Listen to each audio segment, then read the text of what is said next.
Di antara hal-hal yang menunjukkan kita tidak bersyukur, yang pertama penyakit yang namanya penyakit ujub. Penyakit ujub adalah ya bangga dengan diri sendiri, lupa dengan al-mun'im al-haqiqi, siapa pemberi nikmat yang sungguhnya. Ya.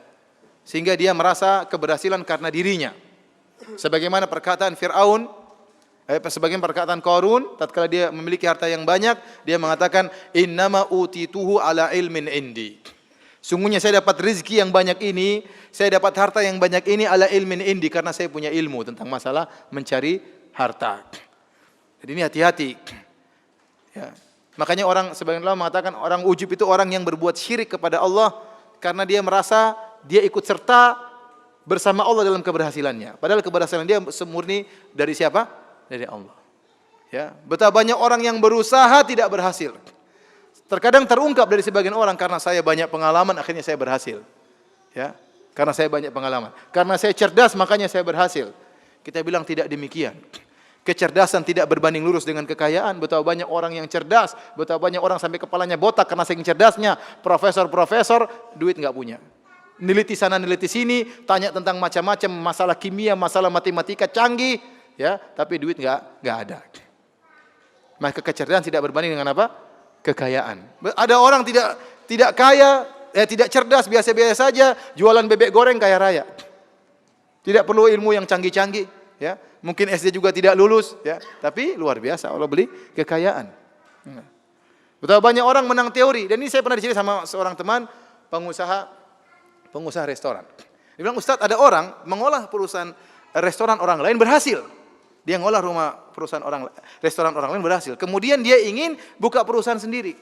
Maka dia teliti dengan berbagai macam keahliannya, posisi tempat yang bagus, kebersihannya harus seperti ini, syarat-syarat seperti ini, dia buka rugi. Kenapa? Rizki dari Allah. Ternyata belum tentu restoran sangat canggih, sangat bersih orang mau datang, belum tentu. Terkadang restoran agak kotor-kotor dikit orang mau datang. Begitu sudah semakin canggih, aduh kayaknya mahal, orang mundur dari jauh. Ya. Ada restoran di pinggir jalan, pindah tempat saja kadang nggak laku.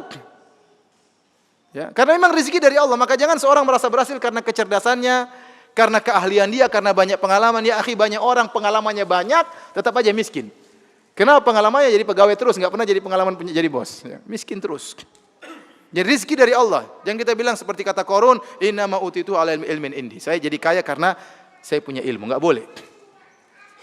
Antum berhasil jadi apapun, ingat semuanya dari Allah. Ya, semuanya dari Allah Subhanahu wa taala. Makanya ujub itu sebagian mengatakan syirik. Kenapa? Karena dia merasa ikut serta bersama Allah dalam keberhasilannya. Padahal keberhasilan tersebut murni dari Allah Subhanahu wa taala. Kemudian juga di antara bentuk tidak bersyukur kepada Allah, menisbahkan kenikmatan kepada sebab, bukan kepada Allah Subhanahu wa taala. Seperti firman Allah, ya'rifuna nikmatallahi tsumma yunkirunaha. Kata Allah, mereka mengetahui nikmat Allah kemudian mereka mengingkarinya. Kalau antum baca tafsir ayat ini, tafsir sebagian sahabat itu seorang yang mengatakan misalnya, ya, gara-gara nahkodah yang pintar membawa kapal laut akhirnya kita selamat. Ya, justru di saat-saat genting seperti ini kita harus tahu hanya Allah yang menyelamatkan. Terkadang dalam kondisi genting ini justru kita lupa kepada Allah. Seperti orang-orang yang berlabuh di lautan, tahu-tahu ombak besar, ternyata nahkodanya canggih, muter sana muter sini akhirnya selamat. Dia bilang gara-gara nahkoda itu yang pintar maka kita selamat. Padahal yang menyelamatkan siapa? Allah. Nahkoda tersebut juga Allah yang bikin dia pintar, angin pun dari Allah Subhanahu wa taala, semuanya dari Allah Subhanahu wa taala. Seperti perkataan orang gara-gara anjing ada di rumah akhirnya pencuri tidak jadi masuk. Ini juga sama. Ini namanya bentuk tidak bersyukur kepada Allah. Justru di saat-saat genting seperti itu kita dituntut semakin bersyukur kepada Allah Subhanahu wa taala, bukan malah melupakan. Ya, gara-gara polisi akhirnya saya selamat. Tidak ada, semuanya dari Allah Subhanahu wa taala. Kita bilang karena Allah Subhanahu wa taala, kemudian dengan izin Allah, dengan sebab orang ini maka saya pun selamat. Caranya begitu. Karena Allah Subhanahu wa taala, dengan izin Allah, Allah mengirimkan orang ini, nahkoda ini, maka kita pun selamat. Itu cara yang benar tatkala bersyukur kepada Allah. Oh, gara-gara itu dokternya canggih waktu ngoperasi istri saya selamat. Enggak ya, akhi. Ya, kasih selamat Allah Subhanahu wa taala.